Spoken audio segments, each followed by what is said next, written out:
Hari ini, kita ada headline besar yang boleh gerakkan market. Trump kata, serangan tentera Amerika ke atas Iran yang dijadualkan esok, sekarang ditangguhkan dulu. Kenapa? Menurut Trump, pemimpin Qatar, Saudi Arabia dan UAE minta Amerika hold dulu sebab rundingan serius sedang berjalan. Tapi ini poin paling penting. Ini bukan bermaksud risiko perang dah habis. Dalam mesej yang sama, Trump juga kata militeri masih bersedia untuk bergerak dengan serangan besar-besaran pada bila-bila masa kalau deal tidak dicapai. Jadi, headline sebenar hari ini bukan war cancel. Headline sebenar ialah attack delayed but risk still alive. Untuk market, ini sangat penting. Kalau trader baca headline pertama sahaja, mereka mungkin fikir risk turun, oil boleh pull back, gold boleh lemah, Nasdaq dan Bitcoin boleh lega. Tapi kalau baca full konteks, risiko masih hidup. Ini cuma delay, bukan resolution. Sebab itu saya tak nak terlalu cepat jadi bullish. WTI adalah aset pertama yang kita kena tengok. Level utama saya watch ialah $105. Kalau WTI jatuh bawah 105, itu boleh signal market mula price in de-escalation. Tapi kalau WTI break and hold balik atas 105, especially dengan volume kuat, itu tanda market masih takut supply risk belum selesai. Jadi untuk oil hari ini, jangan kejar candle. Tunggu confirmation. Sekarang, kita pergi kepada catalyst kedua. Walaupun attack ditangguh, oil masih panas. Reuters report WTI sekitar $108 lebih dan Brent sekitar $112.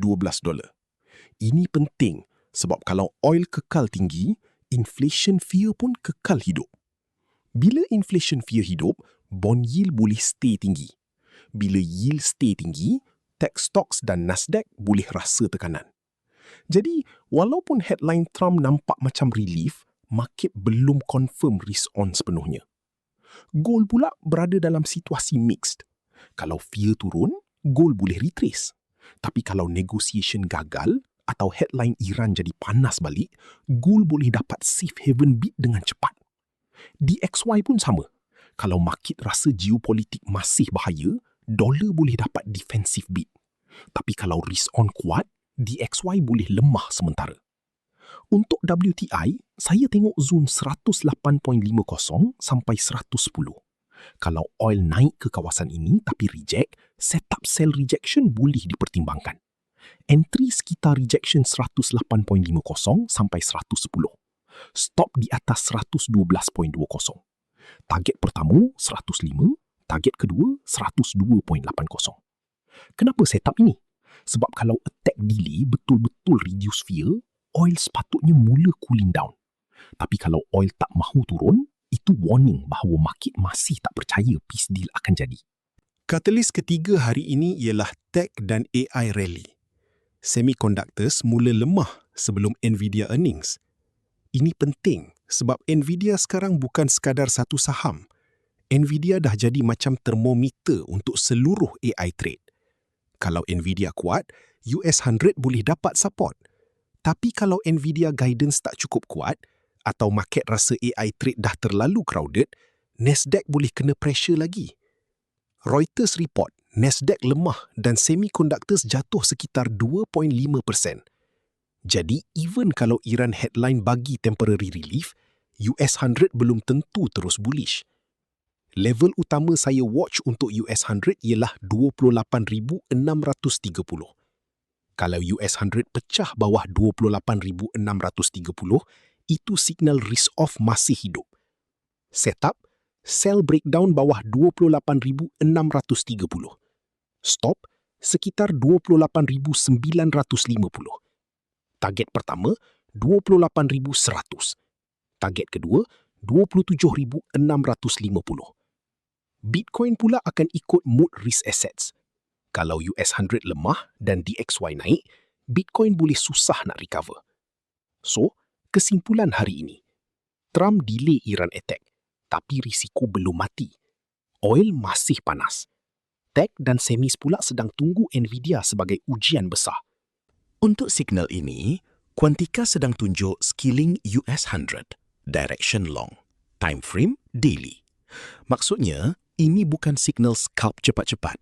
Ini adalah daily time frame view, sesuai untuk nampak struktur besar market. Setup ini masih dalam status watchlist, bukan execution ready lagi. Jadi, jangan terus FOMO masuk. Quantica sedang kata, monitor dulu zone entry, tunggu retest atau confirmation sebelum ambil trade. Entry zone yang diberi ialah sekitar 27043 sampai 28500. Stop berada di 26229. Target pertama 28907, target kedua 29676 dan target ketiga 31000. Risk reward pula sekitar 1 to 1.71. Grade signal ini B dengan proposal confidence index 72. Maksudnya setup ini nampak menarik tapi belum sempurna, masih perlukan confirmation. Dari segi wave analysis, Quantica baca US 100 sedang berada dalam wave 4 pullback dalam trend besar yang masih bullish. Kalau struktur ini valid, next expected move ialah wave 5 up. Tapi ingat, ini daily time frame. Untuk day trader, anda boleh guna Quantica untuk zoom in kepada time frame lebih kecil seperti 4H, 1H atau 15 minit. Daily signal bagi buyers utama. Smaller time frame pula boleh bantu cari entry yang lebih precise. Jadi, cara guna dia simple. Daily TF bagi direction, smaller TF bagi timing.